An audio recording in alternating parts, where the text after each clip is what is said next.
Right. So natuloy din po yung event ng ating pangalawang pangulo sa Agusan del Sur. Pupuntahan natin mamaya yung post.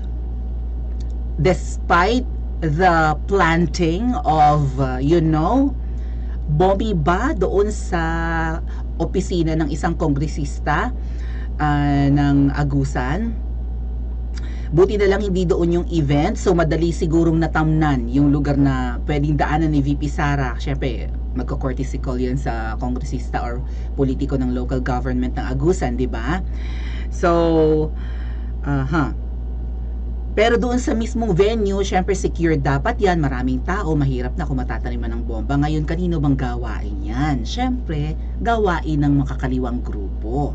At alam naman natin, ang mga maiingay, lalo na sa House of Representatives, sa Kongreso na familiar sa atin at tinatawag nating Kongreso, pero ang Kongreso nga po, again, binubuo po yun ng Senado at saka ng mababang kapulungan, or yun nga po yung House of Representatives or lower house.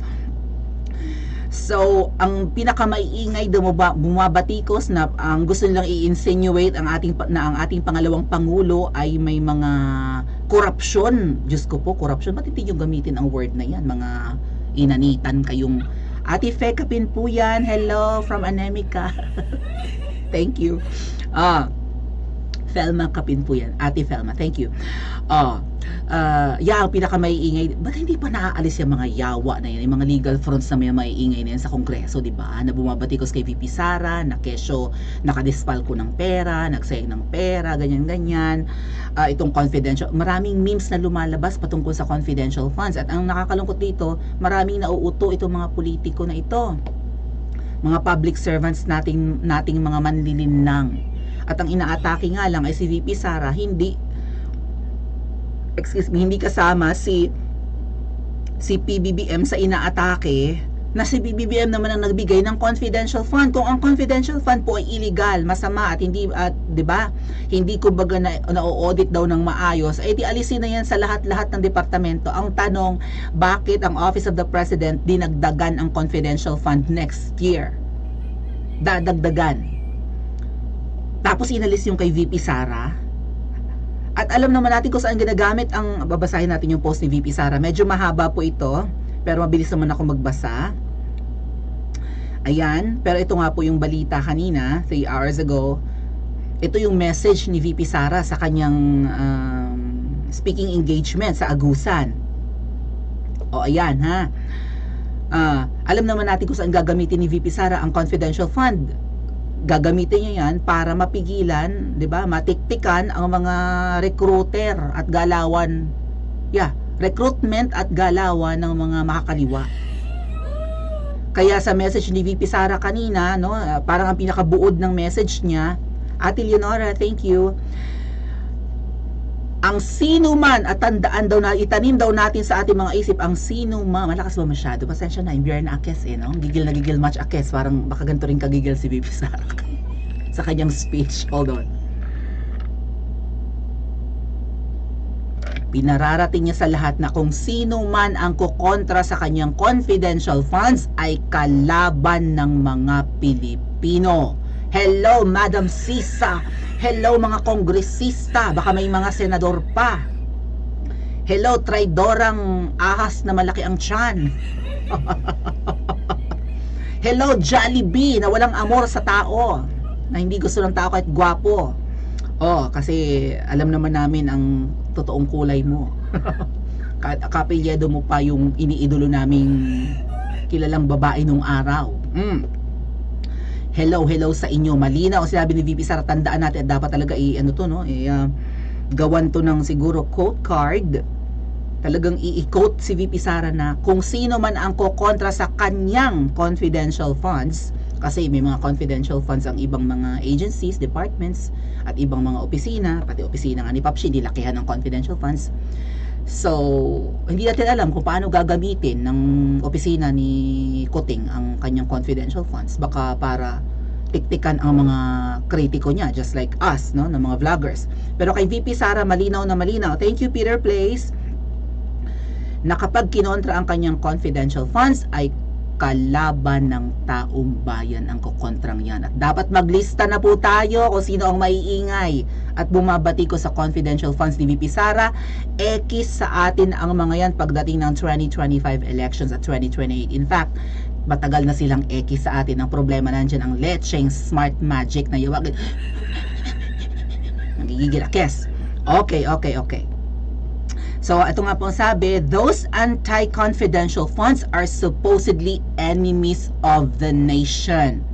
Kaaway kayo ng bansa, sisang inamoy. Sorry. At kung sino-sino pang mga traidor na bumabatikos, lalo na yung 3 representative ng Kamatayan Bloc sa House of Representatives. Kayo ang mga salot sa lipunan, matagal na kayong salot. Pinangalanan na nga kayo ni Joma Seasoning kung sino kayo ay mga legal fronts. Vice President, legal fronts ng mga terorista, wala na iba. Di ba? Pinapasweldohan pa natin. Ang ingay-ingay pa. Nakakayamot namang tingnan yung baklang mukhang bulate kung sumayaw, nagtiti-tiktok. Mukhang inasinan na bulate. Yawa, gid. Pumalit doon sa dating representative ng mga youth ko noon na babae dati yung representative. Kilala niyo ba yung dating representative ng mga youth natin?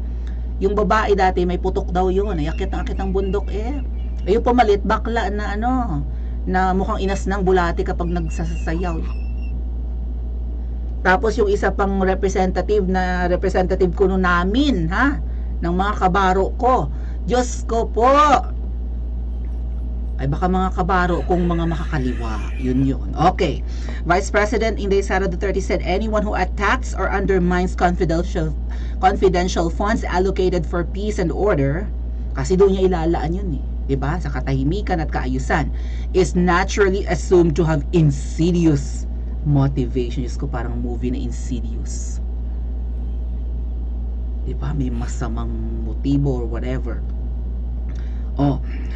These actions, she said, go against the protection and well-being of the people. So, kapag inalis ang confidential funds ni VP Sara at wala siyang budget niyan next year, anong mararamdaman mo, VP Sara? Tatanong ko sa'yo. Di, syempre mapipilayan ka. Malamang magagalit ka. Hindi mo alam kung paano kayo gagalaw at, di ba, paano yung inyong mga goal, di ba, paano yung inyong mga hangarin na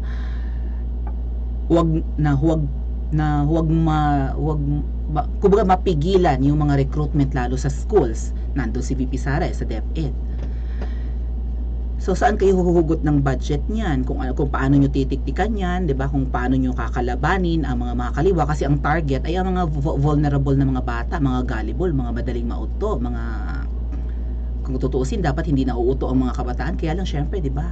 Masyadong hyper ang mga aggressive ang mga bata. Gusto makaramdam ng love and belongingness, ayan, gusto nilang magkaroon ng boses sa lipunan at a very hindi naman young age, pero nasa kalagitnaan nga po sila, they're in the middle. Yung iba dyan ay madaling yayain. Absent tayo, bibigyan naman daw tayo ng grades, magwelga, mag-rally, maya-maya sa bundok na ang punta. So, good luck, VP Sara. Anong mararamdaman mo? At ano ang sasabihin mo sa Pangulo kung hindi kanya tutulungan magkaroon yan? Hindi ba kayang i-persuade ng Pangulo ng Pilipinas ang mga kamag-anak niya sa lower house para huwag kang tanggalan ng budget, VP Sara? Para may anak siya doon at may kamag-anak at may mga kakilala. Kung hindi rin naman, 'di ba? Hindi naman matutuloy ang mga legislative agendang sinasabi nila. Dapat kasama ka sa agendang 'yan, VP Sara. Ay aasa pa ba tayo? Ay nandun ang kalaban ni VP Sara. Sabi ko nga sa inyo ang pinakamakapangyarihang sangay ng pamahalaan or gobyerno ay ang legislative branch. Kasi sila yung may power sa ating salapi. Power of the purse. Kung hindi kanila gusto, hindi kanila bibigyan ng budget, at ngayon bibiktimahin nila si VP Sara. hindi ka namin kasundo, hindi ka namin kaisa, tanggal ang confidential funds mo. So ano pa mga sinabi dito ni VP Sara? Mahaba po yung speech niya, pero kunin na lang po natin yung ilan sa mahahagip ko dito. Ano nga ba ang role ng confidential funds? Para saan? Kasi marami po talagang mga nauuto nabobola ng ibang mga politiko and even mainstream na kapag kumbaga parang hindi daw talaga maimbestigahan kung saan ginagastos, hindi daw talaga malalaman ng taong bayan kung saan gagastosin ng confidential funds. Ito ang paliwanag ni VP Sara. Confidential funds play a vital role in maintaining security, seguridad, para walang mga pambobomba, 'di ba? Walang panununog, pangtatambang, lahat na. By providing the necessary resources to address unforeseen challenges swiftly and decisively. Whether it's combating terrorism, tackling organized crime, pati organized crime kasama, or safeguarding the integrity of our nation, these funds enable our law enforcement agencies and intelligence bodies to protect our citizens effectively. Kapag may mga banta sa ating seguridad, makakatulong ang confidential fund para makaresponde sila ng mabilisan. Ang alokasyon daw ng confidential fund ay hindi dapat should not be constrained by time. It matters. Kumbaga hindi daw dapat kapag ang confidential funds ay hindi daw dapat sabihin mong gastusin, 'di ba? Within a period of time, kumbaga parang limitado by hours or by time. So it's up to, kahit gastusin niya ng isang araw, eto nga po yan, or isang taon niyang gastusin, ang importante daw dyan, hindi daw nagmamatter yun kung isang araw man ubusin ang confidential fund or isang taon, ang importante daw ay ang seguridad at ang kaligtasan ng mga tao. Kasi binabati ko si VP Sara nung binigyan ng 128 million, inubos lang daw niya ng 11 days. Matatapos na yung fiscal year, dapat ubusin na nga yun. O December binigay sa kanya, patapos na yung taong 2022, kailangan na yung gastusin yun, di ba? Ang atong mga anak dapat makaeskwela nga dili ta mahadlok nga dunay magpahimulos nila. Dapat daw nakakapag-aral ang ating ang inyong mga anak nang hindi natatakot ang mga magulang. Ano ba yung magpahimulos? Yung walang mang-aagrabyo, walang hiya sa kanila or whatever. Dapat makapaniguro ta nga dunay ta mahatag nga pagkaon nga baon sa ilaha. Dapat dapat daw sigurado may mabibigay na baon sa mga estudyante. Dapat makauwi sila sa ating pamamahay ng ligtas at masaya. Tinranslate ko na lang. This is a picture of national security. This is confidential funds. Sipin nyo na lang, baka mamaya pag uwi ng mga bata, yayain ng barkada. Yung barkada pala miyembro ng mga kaliwa. So baka merong mga may mga surveillance na ginagawa ang, 'di ba, ang opisina ni VP Sara, magastos syempre 'yan, 'di ba? So titiktikan ang mga hindi lang po mga estudyante, barkada, mga nasa community, even teachers and members of the faculty ng mga eskwelahan, titiktikan. Baka any monument ang well, actually naranasan ko 'yan. Isa sa mga teachers namin, aminadong aktivista siya nung araw. At feeling ko miyembro pa rin siya ng, alam nyo na, kasi yung pinasukan ko ng mga eskwelahan ay Dilawan School.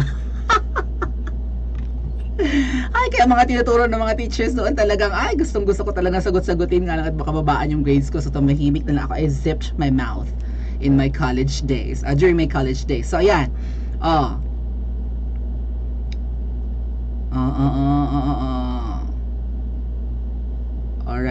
Alright. Makinig kayo lahat. Makinig kayo lahat.